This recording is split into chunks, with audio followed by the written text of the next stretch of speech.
New টাউনে দেখা যাচ্ছে ক্যামেরার সামনে বাংলাদেশিরা স্বীকার করেছে পয়সা দিয়ে ঢুকেছি, কেন যাব, এই কথাটা বলছে।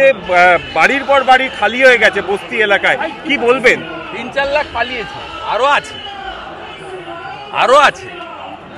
আরো আছে 7ই ফেব্রুয়ারির পরে বিএসএফ তাড়াবে। কার্বলিক অ্যাসিড দিয়েছে বলে তো কাল পিলপিল করে 3-4 হাজার বেরিয়েছে রেড রোড থেকে সিআর এভিনিউ। সামনে খালা, দায়ে কয়লা ভাইপো, আর পিছনে কার্বলিক অ্যাসিড ঢেলে দেওয়ার পরে বেরোনো সাপ।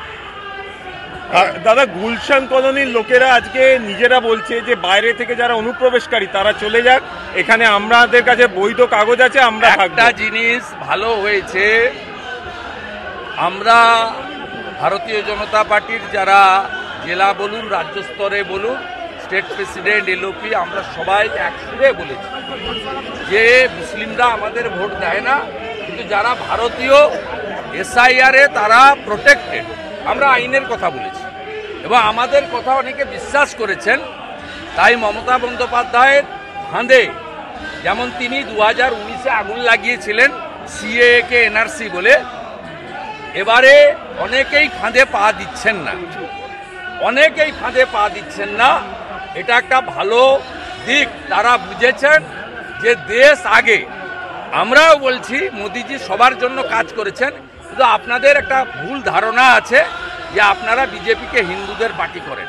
আমি হিন্দু, তাই আমি গঙ্গা আরতিতে এসেছি, জয় শ্রীরাম বলেছি। আপনার ধর্ম আপনি পালন করুন, কিন্তু রামনবমীর শোভাযাত্রায় পাথরটা ছড়বেন না। এটা উত্তরপ্রদেশেও বন্ধ হয়ে গেছে, বিহারেও বন্ধ হয়ে গেছে, পশ্চিমবঙ্গেও আমরা। মমতা কি সংখ্যালঘু সমর্থন আস্তে আস্তে হারাচ্ছে? দেখুন, যদি ভয়মুক্ত পরিবেশে ভোট হয়, তৃণমূলের মুসলিম নেতারা, তারা, আমি আপনাকে বলছি, তারা নামাজও পড়ে না, জাকাতও করে না, যেগুলো ওদের নিষিদ্ধ আছে, মদ খাওয়া থেকে সুদ খাওয়া, সব করে। এই লোকগুলো পুলিশকে নিয়ে মুসলিম বুথগুলোকে টেরারাইজ করে রাখে। আমি এখনো বলবো না যে মুসলিম ভোট বিজেপিকে দেবে, আমি বলবো না, ওদের একটা মাইন্ডসেট আছে, মেজরটাই দেবে না, আমি জানি। কিন্তু আমি আপনাকে বলছি, যদি ভয়মুক্ত পরিবেশে ভোট হয়, মালদা দক্ষিণ লোকসভাতে যা হয়েছে, ভাঙড়ের বিধানসভায় যা হয়েছে, পশ্চিমবঙ্গে তাই হবে। এবং মুসলিমদের কাছে প্রথম পছন্দের পার্টি হচ্ছে পীর সাহেবের পার্টি আইএসএফ, দ্বিতীয় পছন্দের পার্টি হচ্ছে হায়দ্রাবাদের সাংসদ ওয়াইসি সাহেবের পার্টি মুসলিম ইতিহাদুল মুসলমিন। আধার কার্ড পাওয়া গেছে জলা জায়গা থেকে, পুকুর থেকে। এটা পশ্চিমবঙ্গের নতুন, মাঝে মাঝেই পাওয়া যায়, এর আগে আমডাঙ্গাতেও পাওয়া গেছে। হ্যাঁ, আমডাঙ্গাতে পাওয়া গেছে। এসআইআর তো সব জায়গাতে এখনো পর্যন্ত কাজ শুরু হয়নি, বিএলওরাও যাচ্ছে না। এটা আমাদের কাজ, ইলেকশন কমিশনের। আপনি সিও অফিসে যাচ্ছেন না? সিও অফিসে কন্ট্রোল রুম খোলা হয়েছে। সিও অফিসে কন্ট্রোল রুম খোলা হয়েছে, ওখানে যান। যথাসময়ে এসআর করে ভোটার লিস্ট তৈরি করার দায়িত্ব ইলেকশন কমিশনের, আর যে রাজ্যে সরকার আছে তার দায়িত্ব সহযোগিতা করা। যারা এসআইআর এর বিরোধিতা করে মিছিল করছেন, তারা তো বিএলও লিস্ট দিয়েছেন, তারা তো বিএলএ 1 নিয়োগ করেছেন, তারা তো বিএলএ 2ও দিয়েছেন। তাহলে এটা কি ধরনের রাজনীতি হচ্ছে? এটা তো সাংবিধানিক বডি। দেশে তো স্বাধীনতার পরে 8 বার ভোটার তালিকা ত্রুটিমুক্তর কাজ হয়েছে। 2002 সালে হয়েছিল, 3 ভোটার লিস্ট হয়েছিল, বুদ্ধবাবু মুখ্যমন্ত্রী ছিলেন। এটা নট নিউ। এটাকে তো আমাদের নন বিজেপি চিফ মিনিস্টার স্ট্যালিন তো চ্যালেঞ্জ করছে না। কেন এখানে বাংলা এগুলো হচ্ছে? কিছু সাংবিধানিক বডি রয়েছে, যেমন জুডিশিয়ারি, যেমন মিডিয়া। সাংবিধানিক বডি বলা হয় না, কিন্তু পিলার বলা হয় মিডিয়া। যেমন ইলেকশন কমিশন, এগুলোকে অ্যাটাক করতে নেই। যারা ট্রু প্যাট্রিয়টিক পিপল, দেশভক্ত, তাদেরকে অনেক কিছু আর্মির সম্পর্কে কোনো কথা বলতে নেই। দেশ যখন লড়তে যায় একজুট হয়ে করতে হয়। অভিষেক বন্দ্যোপাধ্যায় দিল্লি অভিযান, প্যারামিলিটারি যারা বর্ডারে দাঁড়িয়ে থাকে তাদের সবসময় সাপোর্ট করতে হয়। দিল্লি কি সতর্ক হবে? দিল্লিতে অভিযানে ডাক দিয়েছে অভিষেক বন্দ্যোপাধ্যায়। অভিষেক বন্দ্যোপাধ্যায় দিল্লি চলো। আপনি আমার লেভেলটা মেনটেন করুন। উনি যার আলোয় আলোকিত, অর্থাৎ মাননীয় মুখ্যমন্ত্রীকে আমি গত 21-এ হারিয়েছি। মুখ্যমন্ত্রী কালকে আমার নাম না করে, কাল তো আক্রমণের লক্ষ্যবস্তু ছিলেন ভারতবর্ষের স্বরাষ্ট্রমন্ত্রী অমিত শাহজি আর পশ্চিমবাংলার বিরোধী দলনেতা শুভেন্দু অধিকারী। আমি খুব আনন্দিত যে উনার পায়ে, একটা পায়ে কাঁটা ফোড়েনি, দুটো পায়ে কাঁটা ফোড়েছে। দুটো পা নিয়েই লাফাচ্ছিলেন কাল। লাফাতে থাকুন। কার্বলিক অ্যাসিড গর্তে ঢেলে দিয়েছে ইলেকশন কমিশন, সাপগুলো বেরিয়ে এসছে। সাপকে কি করে জব্দ করতে হয় আমরা গাঁয়ের লোকরা ভালো করে জানি। চন্দ্রবড়া, গোখরো, চিতি এদেরকে কি করতে হয় আমরা জানি। 12টা রাজ্যে এসআইআর হচ্ছে, কেউ কোনো ডিস্টার্ব করছে না, একমাত্র যারা করছে তাদের জিজ্ঞেস করুন। কেউ মারা গেলেই এসআইআর এর নামে দোষ হচ্ছে, কেউ মারা গেলেই বলছে এসআইআর এর এখন জন্য। 7ই ফেব্রুয়ারি পর্যন্ত বাজ পড়ে গাড়ির ছাদ থেকে নারকেল গাছে উঠতে গিয়ে সাপে কেটে যে মরবে তার হবে। পশ্চিমবাংলায় যদি প্রকৃত সুইসাইড কেউ করে থাকে, বেকারত্বের জন্য করেছে। আমি যুবক ভাই বোনদের বলবো, বিজেপি সরকার আসা পর্যন্ত অপেক্ষা করুন। শিক্ষিত বেকাররা উত্তরপ্রদেশের মতো, হরিয়ানার মতো চাকরি পাবে। আপনারা জীবন খুব মূল্যবান। আমি আশা করব, ভগবানের কাছে প্রার্থনা করবো, আজ কার্তিক পূর্ণিমা, যে কারোর যেন এরকম ক্ষতি না হয়।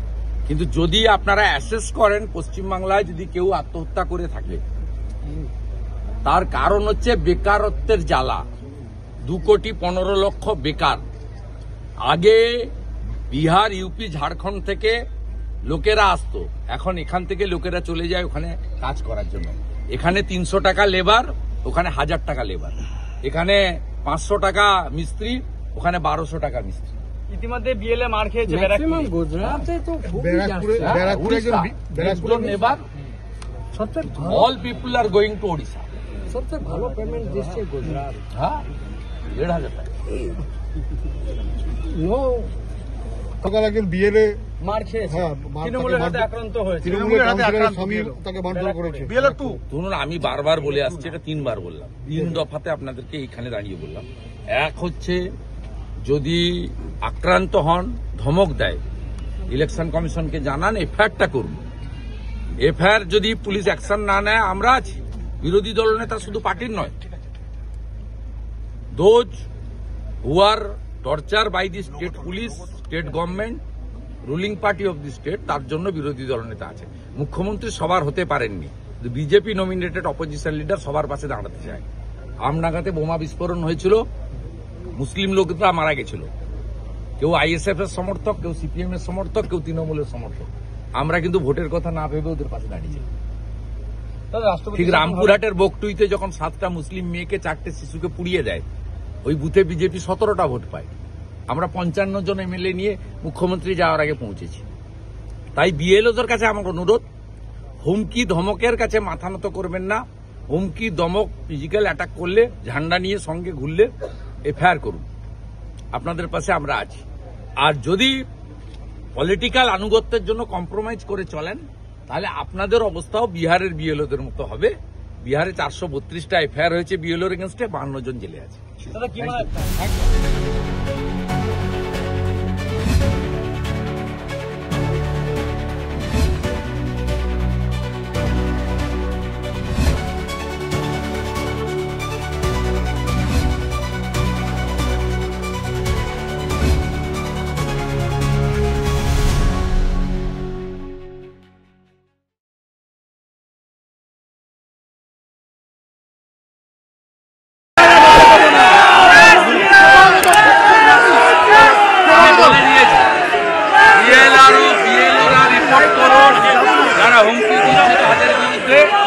আর নইলে বিএলওরা রাজনৈতিক আনুগত্যে যদি করে থাকেন, তাহলে বিএলওদের বিরুদ্ধে অভিযোগ হবে।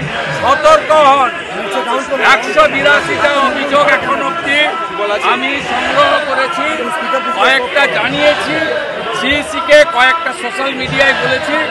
আমি আপনাদের বলে দিচ্ছি, 11 তারিখ থেকে আপনাদের কোনো অন্যায় করলে ছাড়ের এতটুকু জায়গা নেই।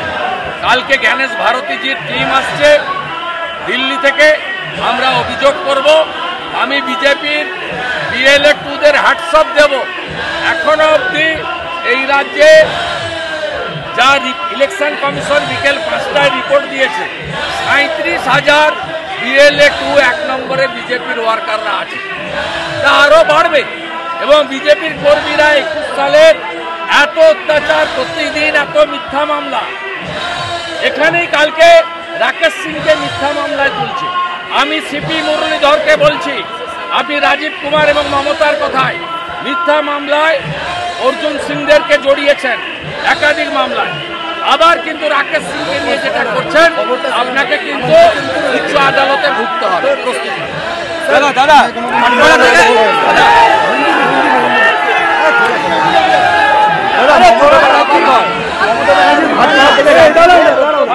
सर, ममता बनर्जी कह रही है कि बंगाल में एनआरसी लागू होने नहीं दिया और SIR भी लागू नहीं होने। एनआरसी पूरा देश में कोई भी नहीं लागू है। एनआरसी का जो काम असम में हो रहा है वो भारत सरकार नहीं किया, सुप्रीम कोर्ट का ऑर्डर मिल गया। कान खुल के सुन लीजिए, ममता बनर्जी हर टाइम मुसलमान वोट को अपने वोट बैंक के रूप में इस्तेमाल करने के लिए और मुसलमान को गुमराह करने के लिए कब सीएए को एनआरसी बताया था, सीएए लागू हो गया, सीएए में लोग अप्लाई कर रहा है। जो पहलगाम इंसिडेंट में हिंदू नरसंहार हुआ, विटान अधिकारी वाइफ का सीए सर्टिफिकेट भी मिला, इसका साथ एनआरसी का रिलेशन नहीं है, साबित हो गया। अभी जो SIR हो रहा है नया नहीं है, स्वतंत्रता का बाद 8 बार SIR हुआ देश में, प्रदेश में।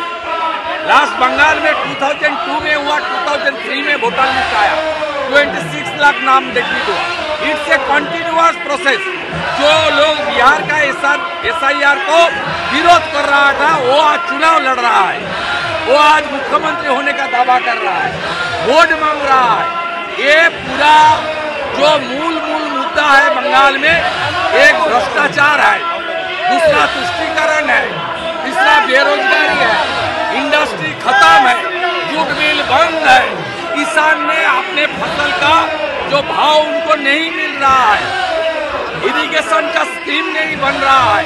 बंगाल का जितना भी सैंड से लेकर, स्टोन से लेकर, कोल से लेकर, आयरन ओर से लेकर सब में माफिया राज चल रहा है, सिंडिकेट राज। ये सब जो मूलभूत मुद्दा है वहाँ से आंख हटाने के लिए ये SIR का मुद्दा बंगाल में कर रहा है। उनका जो घटक है स्टैलिन, तमिलनाडु में नहीं कर रहा है, दूसरा प्रदेश में नहीं हो रहा है, 12 प्रदेश और यूनियन टेरिटरी में हो रहा है, कहाँ भी हल्ला बोल नहीं हो रहा है। यहाँ ममता और उनकी भतीजा बांग्लादेशी घुसपैठिया, रोहिंगा और तोलाबाज तृणमूल का लीडर को लेकर चोर मचाया शोर।